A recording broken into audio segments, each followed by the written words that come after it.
सहाय्यक व्यवस्थापक FDCM नाशिक। आज आपण येथे मखमलाबाद नर्सरी येथे आलेलो आहे। ही forest development corporation of Maharashtra याची नर्सरी आहे। 1976 च्या आधीपासून ही नर्सरी इथे कार्यरत आहे। आपण इथे सागाचे बेड किंवा टिक शूट्स तयार करतो। त्याच्यानंतर आपल्याकडे हायकोट्रेज आहेत, रूट ट्रेनर्स आहे आणि पॉलीबॅग आहे। म्हणजे नर्सरीचे इन शॉर्ट जेवढे प्रकार असतात तेवढे सगळे प्रकार इथे एका काळी कार्यरत होते। आता त्यातले काही पार्ट्स थोड्या प्रमाणात कार्यरत आहे। आपल्याकडे दरवर्षी ते 1000 बेडची नर्सरी तयार होते। आता ही सुरुवात जेव्हा होते, ही सुरुवात होते जून पासून। जून मध्ये ज्या ठिकाणी आपल्याला नर्सरी घ्यायची तिथे आपण ताग किंवा बोरू, ग्रीन मॅन्युअरिंग क्रॉप ग्रीन मॅन्युअरिंग आपण पेरणी करतो। त्याच्यानंतर फुलोरा येण्याआधी त्याला आपण नागरटी करून घेतो। म्हणजे जवळपास आपण नोव्हेंबर डिसेंबर मध्ये त्याची नागरटी करून तेवढं जे ग्रीन मॅन्युअर तयार झाले ते सगळं आपण बरीड करून घेतो, म्हणजे जमिनीत दाबून घेतो। त्याच्यामुळे जमिनीचे कर्बचं प्रमाण वाढतं, नायट्रोजनचंही प्रमाण वाढतं। आपण सिलेक्शन करताना तेच क्रॉप घेतो ज्याच्यात नत्राचं प्रमाण आहे। बोरू, ताग, काही ठिकाणी सोयाबीन, तूर घेऊ शकतो, पण ते प्रॉफिटेबल नाही किंवा त्याचं बियाणं स्वस्तात पडत नाही म्हणून। तर हे झाल्यानंतर आपण त्याच्यात 3 नागरट्या करतो। 3 नागरटीनंतर आपण रोटर फिरवतो। रोटरने काय होतं, ढेकळे जे आहेत ते बारीक होऊन जातात। त्याच्यानंतर आपण बेडची आखणी करतो। बेडची आखणी तुमची मार्च मध्ये व्हायलाच पाहिजे। बेडची आखणी करताना 40 बाय 4 फुटाचा बेड राहतो। त्या 2 बेडमध्ये जो नाली राहते ती 1.5 फुटाची राहते। आणि बेडची आखणी केल्यानंतर जे मधल्या नालीमधली माती जी आहे ती आपण बेडवर घेतो, बेड लेवल करतो। बेडचा टॉप तुमचा 40 फूट बाय 4 फूट राहणार आणि नालीपासून बेडची उंची राहणार तुमची 1 फूट। असे बेड प्रिपरेशन आपलं पहिल्या फायनान्शियल इयर मध्ये होतं। दुसऱ्या फायनान्शियल इयर मध्ये आपलं त्याचं मे एंडिंगला बी पेरणी होतं। मे एंडिंगला का करत होतो, 7 जूनला मान्सून यायचा, तर 25 मे पासून पेरणी करून ती 30 मे पर्यंत संपवायची। त्याच्यानंतर 7 ते 8 दिवस बी जे राहतं सागाचं बी ते उन्हात तापतं। त्याच्यामुळे जेव्हा पहिला मान्सून यायचा त्यावेळेस ते सीड क्रॅक व्हायला मदत होते आणि ते सीड क्रॅक झाल्यानंतर लवकर जर्मिनेशन होतं। तर त्याच्यामुळे आपण बी पेरणीचा तारीख ठेवायचो 25 मे। पण तुमच्याकडे जर लेबर कमी प्रमाणात असतील, आता जर आपल्याला 1000 बेड पेरणी करायचे तर तुम्हाला रोजचे 60 लेबर लागतात, तेव्हा तुम्ही 5 ते 6 दिवसात तुमची बी पेरणी होते। एका बेडला 1.5 किलो आपण सीड पेरतो। एका किलो मध्ये आता सीडचे पण ग्रेडेशन राहतात, ते मी सांगतो तुम्हाला। तर एका बेडला जवळपास 3.5 ते 4000 बी पडतं। त्यातलं 25 ते 30% जर्मिनेशन झालं तरी सीड चांगल्या क्वालिटीचं आहे असं आपण म्हणतो। त्याच्यानंतर जेव्हा बेड जर्मिनेट झालं तर बेडवर जवळपास 700 ते 800 रोपं पाहिजे। त्या 800 रोपांमधनं शेवटी 500 रोपं आपण पर बेड ठेवतो। 500 ते 550 रोपं पर बेड ठेवतो। कलिंग करायची गरज असेल तरच कलिंग करतो, अन्यथा कलिंग करत नाही। सोईंग करताना सोईंगच्या 2 पद्धती आहे, एक डिबलिंग आणि एक लाईन सोईंग। लाईन सोईंग मध्ये बेडला लाईन मारली जाते 4 फुटाची जी रुंदी आहे त्या रुंदीला धरून आणि हाताने बी टाकलं जातं। एका लाईन मध्ये जवळपास 40 एक बी पडलं पाहिजे। तुमच्या टोटल लाईन होतात 100 ते 110 लाईन होतात। 4 इंचाचं आपण अंतर ठेवतोय 40 फुटामध्ये, तर तसं टाकतो। दुसरी पद्धत आहे डिबलिंग। डिबलिंग मध्ये एक स्टँड राहतो ज्याला खाली खिळे लावलेले राहतात, ते डिबलने ते खड्डा करतात आणि पुढे येतो, पुढे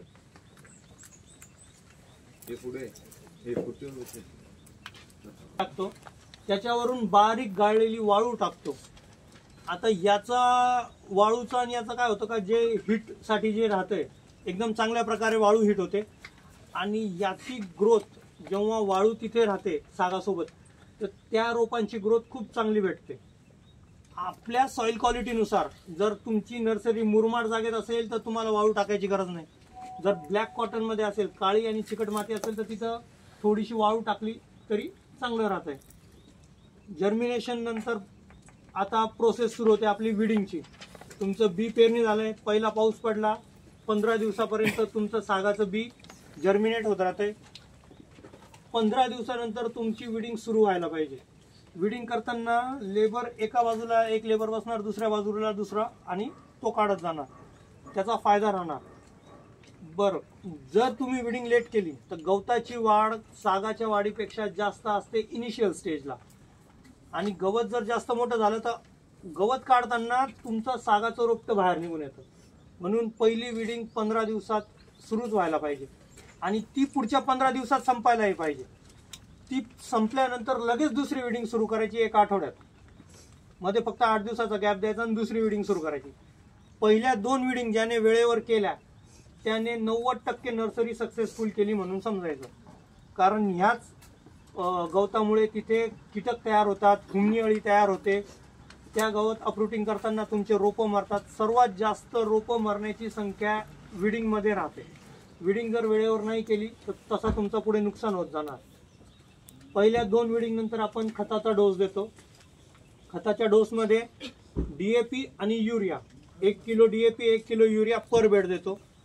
तुम्हाला स्प्लिट डोसमध्ये द्यायचा असेल तर तुम्ही अर्धा किलो युरिया फक्त बाजूला ठेवायचा, अर्धा किलो युरिया आणि 1 किलो DAP पहिल्याच डोसला द्यायचा. DAP डिझॉल्व्ह व्हायला आणि झाडांना लागायला वेळ लागतो, त्यामुळे तो पहिल्या स्ट्रोकमध्ये दिलेला बरा.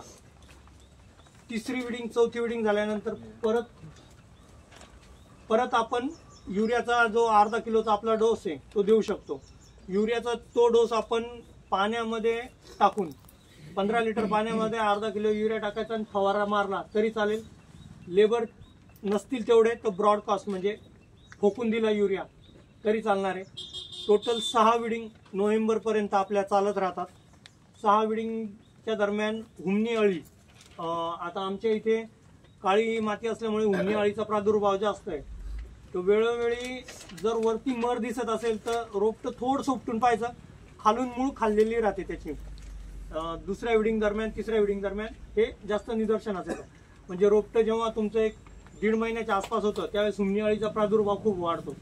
तर त्यावेळेस काही केमिकल्स भेटतात तर ते आपण अप्लाय करू शकतो, किंवा बाय मॅन्युअल आमच्या इथे लेबर लावून खालून कोरून, माती कोरून ती अळी बाहेर काढली जाते. जर आपण हुमणी अळी काढली नाही तर ती एक रोप न धरतात आपली जी पहिल्या लाईनीत आपण 40 बिया पेरलेल्या आहेत ते सगळे रोपं खाऊन टाकते. असं करता करता ती खूप मोठा पॅच खाऊन घेते. हुमणी अळी सगळ्याच ठिकाणी दिसते असं नाही. जिथं मुरमाड जमीन आहे तिथं हुमणी अळी दिसणारच नाही, तिथं तुम्हाला अजिबात त्रास नाही. पण जिथं काळी माती आहे तिथं हुमणी अळीचा प्रादुर्भाव 90% होतोच. फार क्वचित असतो का होत नाही. तर तो वेळोवेळी करत राहायला पाहिजे.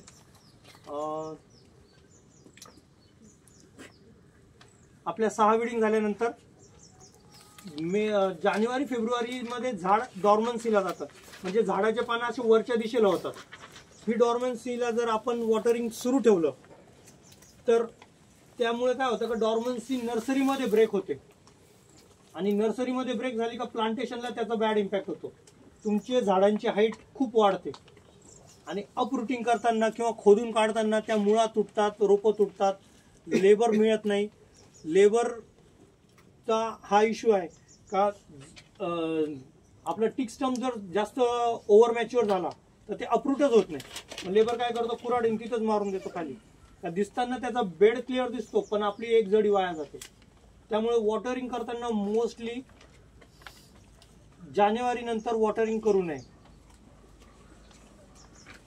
मध्ये एक पॅच राहिला का जर जर्मिनेशन नाही झालं तर रिसोईंग करावी लागते आपल्याला. ही रिसोईंग ऑक्टोबर हिट जेव्हा आपल्याला भेटते, म्हणजे सप्टेंबरमध्ये जसा थोडासा मान्सून संपलेला राहतो, परतीचा मान्सून येण्याच्या मधल्या पट्ट्यात ही सोईंग व्हायला पाहिजे. तर याच्यासाठी अर्धा किलो सीड आपल्याला एक्स्ट्रा भेटतं. टोटल 2 किलो सीड आपल्याला अलॉट राहते पर बेडसाठी. तर 1.5 किलो आपण पहिल्या सोईंगला वापरतोय आणि उरलेला अर्धा किलो आपण रिसोईंगसाठी ठेवतोय. जर पर बेड आपल्याला ऑगस्टमध्ये काउंटिंग करून बघितल्यानंतर पर बेड जर आपल्याला 600 रुपये 700 रुपये भेटत असतील तर रिसोईंगच्या नादात लागू नका. किंवा जो बेड पर्टिक्युलरली वॉटर लॉग असल्यामुळे किंवा काही कारणांमुळे डॅमेज झालेला आहे, जसं उमणी झाल्यावर वॉटर लॉग आहे किंवा लेबर तिथं विडिंग करायला लेट पोहोचला त्याच्यामुळे, तर त्या ठिकाणी तेवढं एक पर्टिक्युलर पॅचला करा. एकदाच आपले रोपं जानेवारी फेब्रुवारीमध्ये डॉर्मन्सीला गेले का ते तसेच राहू द्यायचे. वेळोवेळी बघत राहायचं का रोडंट्स म्हणजे उंदरं लागतात, मुरमाड जमिनीत उंदरं जास्त लागतात, तर त्यांच्यासाठी ट्रॅप लावणं किंवा झिंक फॉस्फेट म्हणून केमिकल येतं, झिंक फॉस्फेट अल्कोहोलमध्ये टाकून तिथं ठेवलं तर ते कंट्रोलमध्ये चांगल्या प्रकारे येतात. तर हे प्रयोग करत राहायचे. रोडंटसुद्धा उंदरंसुद्धा जर लाईन धरली तर अर्धा बेड खाऊन टाकतात, वरतून कळत नाही. वरतून झाडाचा पाला सुद्धा हिरवा दिसतो, कारण तोपर्यंत झाडामध्ये तेवढी ताकद राहते. हा फक्त खालचा शेंडा खाऊन घेतात. आपल्याला जडी खाली 8 इंच लागते तर ते 4 इंच खाऊन घेतात आणि 4 इंच तसंच ठेवतात. ती जडी कामाची नाही. ती दिसताना हिरवी दिसते मान्सूनमध्ये, उपटल्यानंतर ती फील्डवर लावण्याच्या लायकीची राहत नाही. त्यामुळे हा जो पिरियड आहे फेब्रुवारी, मार्च, एप्रिल, याच्यात प्रत्येक बेडला आपण चक्रा मारत राहायला पाहिजे. झाडाचा पाला पडलेला असतो, त्याच्या खाली त्यांना जागा लपायला भेटलेली राहते, तर त्याच्यामुळे तिथं चक्र मारतात. जिथं तुम्हाला नवीन बिळं दिसत आहे तिथं थायमेटचं पाणी टाका किंवा झिंक फॉस्फेट, जसं मी सांगितलं का ते अल्कोहोलमध्ये मिक्स करून जर तिथं वाटेत ठेवलं तर ते पाणी पिऊन मरून जातात. ते झिंक फॉस्फेट हे त्याच्यासाठी उपयोगी राहते. आता आलो आपण थर्ड फायनान्शियल इयर. पहिल्यामध्ये आपण रोटर मारला, बेड तयार करण्याची आखणी केली. दुसऱ्यामध्ये बेड तयार करून सोईंग केली, 3-6 विडिंग केल्या, 2 फर्टिलायझर डोस दिले. आता आलं थर्ड फायनान्शियल इयरमध्ये. याच्यात आपलं अपरूटिंगचं काम राहणार. फील्डमधली कंडिशन आणि नर्सरीमधली कंडिशन आपल्याला या ठिकाणी एकत्र बघावी लागते. कारण नर्सरीत पाऊस पडलाय, फील्डमध्ये पाऊस नाही, मग जड्या अप्रूट करून फायदा होत नाही. पहिल्या मान्सून सोबत दुसऱ्या मान्सून सोबत म्हणजे जसं पाणी 10 इंच 11 इंच जमिनीत मुरलंय असं वाटतंय, त्यावेळेस अपरूटिंगला सुरुवात करायची. जडी काढताना 2-3 प्रकारे काढली जाते. एक डायरेक्ट लेबर हाताने उपटून काढतात, काही लेबर टिकाव पावडा घेऊन एका बाजूने खोदतात आणि मग जडी काढतात. टिकाव पावडावाले लेबर चांगले, कारण त्याच्यात जडी तुटण्याचा चान्स नसतोय. अपरूटिंगमध्ये काय होतं का जे लेबरकडनं उपटली जात नाही ते कुऱ्हाडीने तिथंच मारून देतात, आपल्या जडीचं नुकसान करतात. आणि पाऊस जर चालू असेल तर हात ओले असतात, त्यामुळे ती जडी अधिक सटकते. हा एक प्रकार. आता जडी अप्रूट करून आणल्यानंतर या प्रकारे आपली जडी असते. आता जडीचे 3 type A, B, C grades. तर त्याचा थंब रूल आहे A, B, C. ज्याचा डाया 5 सेंटीमीटरच्या वरती गोलाई तो A किंवा A+. 5 ते 4 मधला जो असतो त्याला A म्हणायचा, 4 ते 3 मधला जो असतो त्याला B म्हणायचा आणि 3च्या खाली जो असेल त्याला C म्हणायचा. C ग्रेडचे स्टम्प्स आपण फील्डमध्ये नेत नाही, कारण त्यांचा सर्वायवल तिथे कमी होतो. आपण A आणि B ग्रेडचे स्टम्प्स फील्डमध्ये नेतो. आपल्याला A आणि B ग्रेडचे स्टम्पचं प्रोडक्शन पर बेड 550 करायचं आहे, 500 ते 550. आधीच्या काळात असं होतं का ज्यावेळेस मॅसिव्ह प्लांटेशन चालायचे त्यावेळेस 3 किलो सीड पेरणीसाठी द्यायचे, त्यावेळेस ते 1000 पर बेड काढायचे.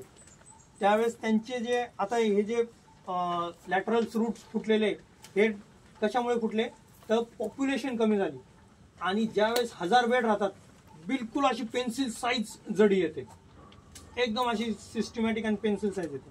आता ही जी जडी आहे याला इथे एक बड दिसतोय, इथे एक बड दिसतोय तुम्हाला, हे आपले जंगलातली प्रॉपर्टी आपली. याच्या वरती 1 इंच जागा सोडायची आणि इथून खाली 8 इंच इथे कट करायचा. या ज्या फांद्या या सगळ्या छाटून घ्यायच्या, म्हणजे या ज्या बारीक बारीक मुळा या सगळ्या छाटायच्या. या जर नाही छाटल्या तर काय होणार, जेव्हा प्लांटेशनच्या वेळेस या उलट्या होणार आणि उलट्या झाल्या काय फंगस अटॅक सुरू झाला का ते मेल्या. 1 इंच वरती हा स्लांटेड कट द्यायचा, तिरका कट द्यायचा आणि एका खटक्यात तुटला पाहिजे. तुम्ही जर 2 याच्यात दिलं तर त्या जडीचे सालटे निघतात, जडी फलकून जाते, तिथून फंगल अटॅक होतो, कारण पाऊस चालू राहतो. पाऊस मध्ये गेला पावसाचं पाणी का फंगल अटॅक होतोय आणि तुमची जडी मरून जाते. जंगलात लावून पण काही फायदा नाही. काही वेळेस लेबर नालायकपणा काय करतात, नर्सरीवाल्यांनी का लक्ष द्यायचं, ही जडी जर अजून खाली असेल तर इथून एक तुकडा कापतात आणि खालचा तुकडा तसाच टाकून देतात, तर 2 जड्या दिल्या म्हणून. आपल्या काउंटिंग मध्ये आपण लेबरला पर जडीचा पैसा दिलेला राहतो, त्याच्यामुळे ते जडीची संख्या वाढवायला ते खालचा जो तुकडा आहे ज्याला बर्डच नाही तो बर्ड सुद्धा वरती टाकून देतात. आता आपली जडी तयार झाली, जडीला नर्सरीत काय काय ट्रीटमेंट देणार, आता वरच्या टोकाला फंगल अटॅक होऊ नये म्हणून आपण गेरू शेण याचं मिश्रण लावतो. बरं, त्यात आता फील्डमध्ये गेल्यावर जडीला अजून काहीतरी सपोर्ट पाहिजे म्हणून IBAचं सोल्युशन, इंडॉल ब्युटेरिक ऍसिड याचं सोल्युशन किंवा ह्युमिक ऍसिड हे त्या शेणामध्ये आणि त्या गेरूमध्ये मिक्स करतो. आता तुम्ही गावाकडे कोणी जर बघितलं असेल तर गुलाबाची काडी लावली का त्याला वरती शेण लावतात, मोगऱ्याची काडी लावली का शेण लावतात. शेण का लावतात? अँटी फंगल झाला, डिहायड्रेशन होऊ देत नाही. तिसरा, त्याच्यात राहतो ऑक्झिन. आपल्या झाडांच्या शेंड्यामध्ये ऑक्झिन म्हणून एक केमिकल राहतं. गाय जे खाते ती शेंडा खाते, तर हे जे केमिकल्स आहे ऑक्झिन हे काय करतं, खालच्या लॅटरल्स रूट तुम्ही शेंडा फोडला तर त्याला 2 फांद्या फुटतात, इथे 2 फांद्या फुटल्या का खाली 2 मुळा फुटतात एक्स्ट्राच्या. तर हे ऑक्झिन पण त्याच्यात उतरून खाली मुळा फुटण्यासाठी शेण लावत होतो. म्हणून आपण याला जेव्हा डोस म्हणजे डीप करतो, हा 50चा एक बंडल राहतो आणि 50चा बंडल डायरेक्ट डीप करतो. त्याच्यात गेरू टाकतो. गेरू हे बाइंडिंग प्रॉपर्टीसाठी राहते किंवा डिहायड्रेशन होऊ देत नाही. गेरू टाकणं, शेण टाकणं, ह्युमिक ऍसिड किंवा IBA दोघांपैकी दुसरं कसले एकाचं सोल्युशन टाकायचं. 50चा गठ्ठा राहतो तो डायरेक्ट डीप करायचा आणि उभा करून ठेवून द्यायचा, म्हणजे तो तुमचा पार्सल व्हायला रेडी. तर अशा प्रकारे आपली स्टंप नर्सरी ही राहते. कोणाला काही अडचण याच्यात, काही प्रश्न?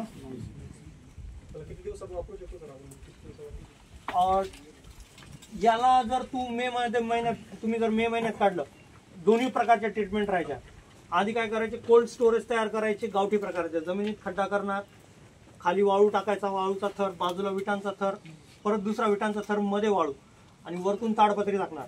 हे ते एक प्रकारचं कोल्ड स्टोरेज तयार करायचे. तर मे महिन्यात जर तुम्ही 1 मेला जरी काढला तरी तुम्ही 15 जून म्हणजे 1.5 महिना तिथं स्टोअर करू शकत होते. पण आपण जर मान्सून नंतर काढला म्हणजे पाऊस लागल्यानंतर काढला तर हे 7 दिवसात फील्डवर जायला पाहिजे. त्याचा प्रॉब्लेम असा होतो का इथला जो बर्ड आहे तो स्प्राउट व्हायला लागतो आणि लेबर जेव्हा ट्रान्सपोर्टमध्ये किंवा लेबर लावताना तो बर्ड मोडतो. एकदम कोवळा बर्ड राहतो, तो कोवळा फुटवा, तो मोडून जातो. तो मोडल्यानंतर जडीची किंमत 0. याला इकडे एक डोळा आहे, इकडे एक डोळा आहे, 2च डोळे.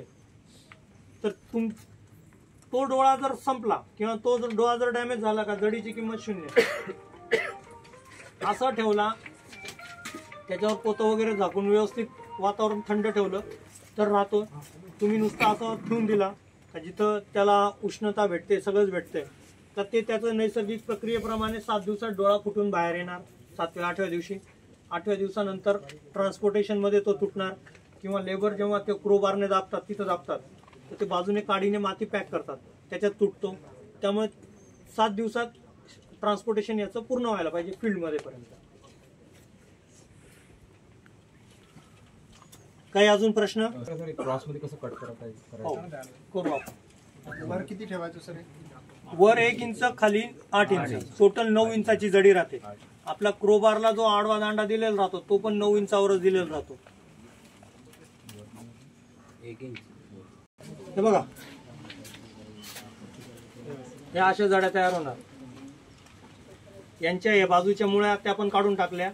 इथून वर 1 इंच तिरका कट मारलाय आणि खाली 9 इंच ठेवलेला आहे, 8 इंच ठेवलेला आहे. ही अशा प्रकारे जडी तयार. आता ही A ग्रेड मध्ये धरली जाणार, कॉलरला तुमची गर्थ मोजतात, आणि ही B ग्रेड मध्ये जाणार. याच्यापेक्षा बारीक जड्या प्लांटेशनला जाणार नाही आपल्या.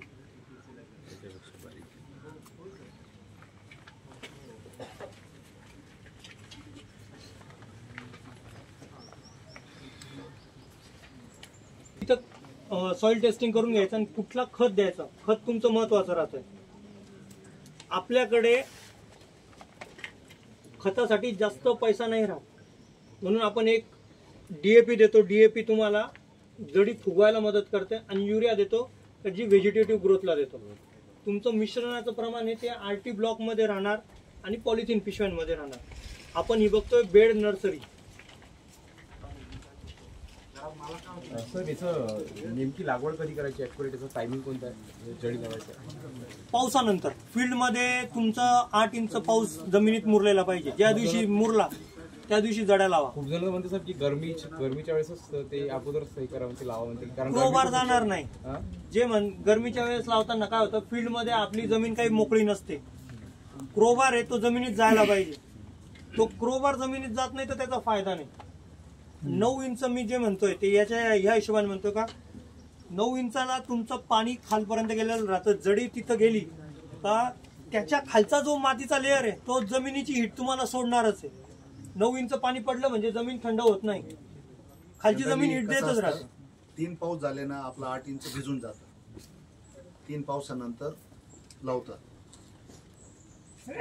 तुम्ही जेवढा डिले करणार त्याच्यानंतर हा जमीन थंड झाल्यावर स्प्राउटिंगचा त्रास होणार. हे होणारच, स्प्राउटिंगचा त्रास होणार किंवा आजूबाजूला गवत वाढलेलं राहणार, ते विडिंगचा त्रास होणार, सगळ्याचा त्रास होणार. त्यामुळे फील्डमध्ये खड्डा खोदायला लावायचा, टेस्ट पीट घ्या. 9 इंच पाणी गेलंय का बघा. 9 इंच पाणी गेलेलं असेल तर जड्या पाठवून द्यायच्या. आधी कसं होतं का 7 जूनला मान्सून यायचा म्हणजे यायचा. आता मागच्या वर्षी जवळपास 5 जुलैला पहिला पाऊस पडला नाशिकमध्ये, 15 जुलैला पडला आमच्या गावाकडे. तर मान्सून जेव्हा एवढा सरकतोय तर आपल्याला त्याच्यानुसार चेंजेस करावेच लागणार आहे. पाऊस पडल्याशिवाय जड्या अपरूटिंग करण्यात मजा नाही.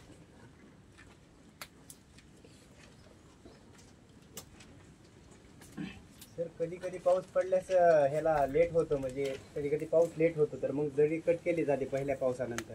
त्यामध्ये जर मध्यंतर तेच म्हणतोय आपल्याला तिथं सांगड घालायची आहे दोघांची, का फील्डवरची कंडिशन आणि इकडची कंडिशन.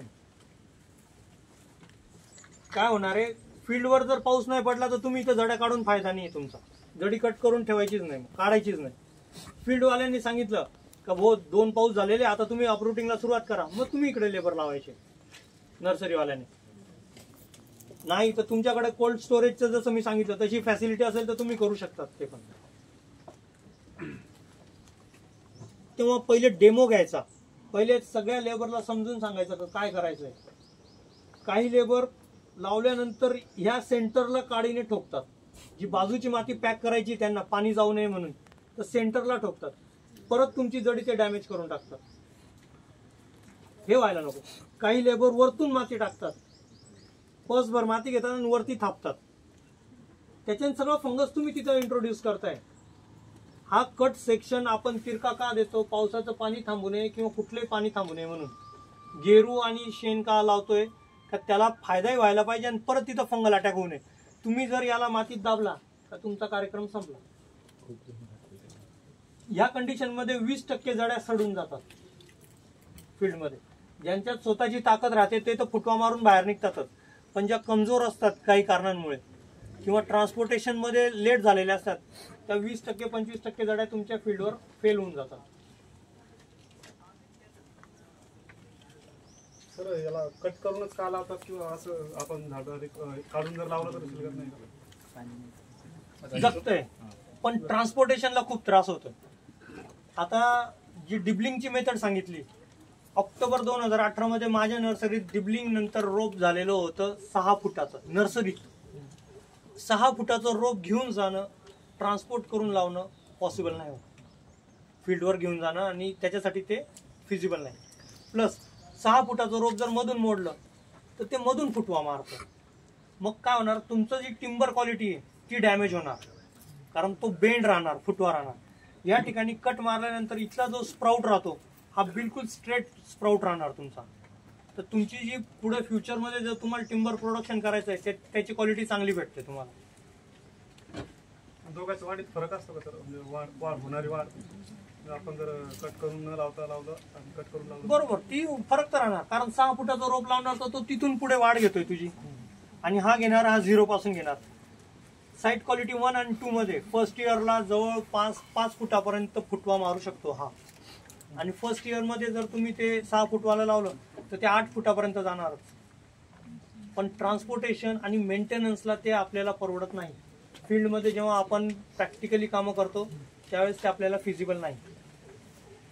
इव्हन आता हा सुद्धा हा लावल्यानंतर याचा लॅटरल बर्ड वाढणार, ऑटोमॅटिक इथं पांगारे फुटल्यानंतर तुमचं जे टिंबर क्वालिटी आहे ती खराब राहणार. आपण जेव्हा एवढं इन्व्हेस्ट करतोय तर ते क्वालिटीसाठीच इन्व्हेस्ट करतोय, म्हणून ते कट करून लावण्यात चांगली गोष्ट आहे, तेच योग्य आहे. आधीच्या काळात इथं विकल्या जात होते निलगिरीचे टिश्यू कल्चर, सागाचे टिश्यू कल्चर, पण आता डिमांड नसल्यामुळे आपण ते बंद केलेलं आहे. नंतर आता काही एक नवीन व्हरायटी आल्या की ते छोट्याच राहतात, म्हणजे टिश्यू कल्चर राहतात पण 10-12 वर्षात खूप ग्रोथ करतात. काही शेतकरी ते आजकाल बांधावर लावतात. बरोबर आहे. त्याची जी टिंबर क्वालिटी आहे ना ती क्वालिटी नाही राहत.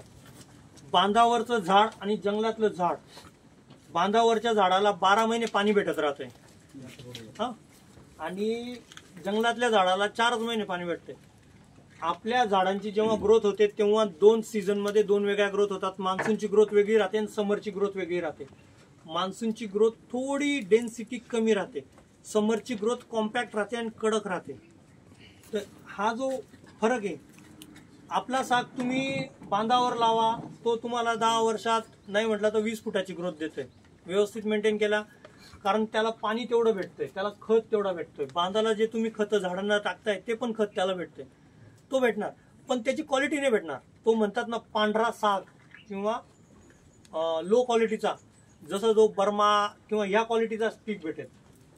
आपण प्रोड्यूस करतोय आपल्याकडे आल्लापल्ली, विदर्भ, यातला जो साग आहे हा आज क्वालिटीचा पीक आहे. आपल्या विदर्भातला साग अयोध्याला राम मंदिरला वापरण्यात आला, पार्लमेंट हाऊसला वापरण्यात आला, सगळीकडे तो वापरण्यात आला. का?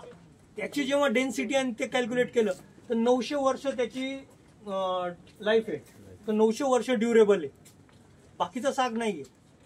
पण सर काही आता कंपनी त्यांना नवीन आल्या प्रायव्हेट, ते गॅरंटी देतात की अंदर आपला जो रेडवाला जो पार्ट आहे तो तसाच येतो आणि काही फ्लेक्झिबल झाड आहे, म्हणजे त्यात कोणी बसलं तरी ते वापस झाड तसंच होणार. छोटं जेव्हा राहतो ना आपण लावतो ते तुम्ही बघितलं असेल.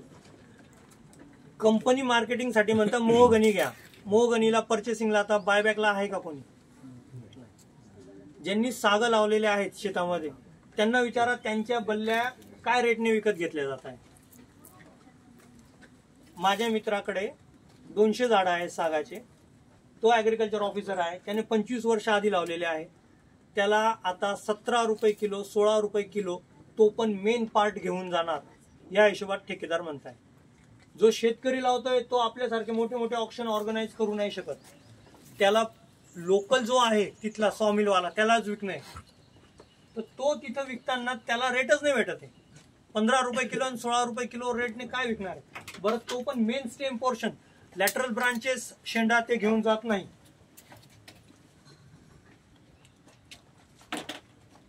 शेतकरी म्हणून आता अनऑफिशियल सांगतो, शेतकरी म्हणून साग लावू नका, हे अनऑफिशियल माझं स्टेटमेंट. मी स्वतः शेतकरी आहे, मला माहिती आहे. शेतकरी म्हणून साग लावू नका. हा, लावायचं असेल, तुमची जमीन आहे 50 एकर, 5 एकर, तुम्ही आयुष्यात कधी जाणार नाही, तिथं लावा, सोडून द्या. तुमचे मुलं पंतू बिंतू खातील ते खातील, काय खातील ते खातील. 10 वर्षात साग येत नाही, 10 वर्षात 20 वर्षात साग येत नाही. सागचा रोटेशन पिरियड आहे 80 वर्ष, जिथं त्याचा मीन अॅन्युअल इन्क्रीमेंट आणि ॲव्हरेज अॅन्युअल इन्क्रीमेंट याचा कर्व जिथं मॅच होतो तो 80 वर्षाचा आहे. FDCM रोटेशन पिरियड 80 वर्षाचा पाहतं. आज जर प्लांटेशन केलं तर ते 80 वर्षानंतर फायनल फेलिंगला येतंय, तोपर्यंत थिनिंग केलं जातं. कारण त्याच्यानंतर त्याचं कार्बन सिक्वेस्ट्रेशनही कमी होतं, त्याचं जो पर इयर त्याने प्रॉफिट द्यायला पाहिजे तोही कमी होतो. 80 वर्ष जर लावणार असाल तर बिंदास लावा, नाही तर साग लावू नका. 10 वर्ष 20 वर्ष कंपनींना बळी पडू नका. किती वर्षाला केली जाते सागाची लास्ट थिनिंग 14वी थिनिंग फायनल राहते, त्याच्या आधी एक सोडून, म्हणजे 17व्या वर्षी झाडाच्या वयाच्या 17व्या वर्षी थिनिंग केली जाते. त्याच्यानंतर जी थिनिंग असते ती स्किप करून शेवटचे फायनल फिलिंग केली जाते. 7017 नाही 70. हां 70 वर्ष. याच्यात काही डाऊट नाही. रूट ट्रेनर नर्सरीकडे वळायचं. हे आहे हायको ट्रे आणि हे जे आहे हे रूट ट्रेनरचे कप्स आहे. हे दोन्ही वेगळे आहेत, या दोन वेगळ्या कन्सेप्ट आहेत. हायको ट्रे आणि रूट ट्रेनर.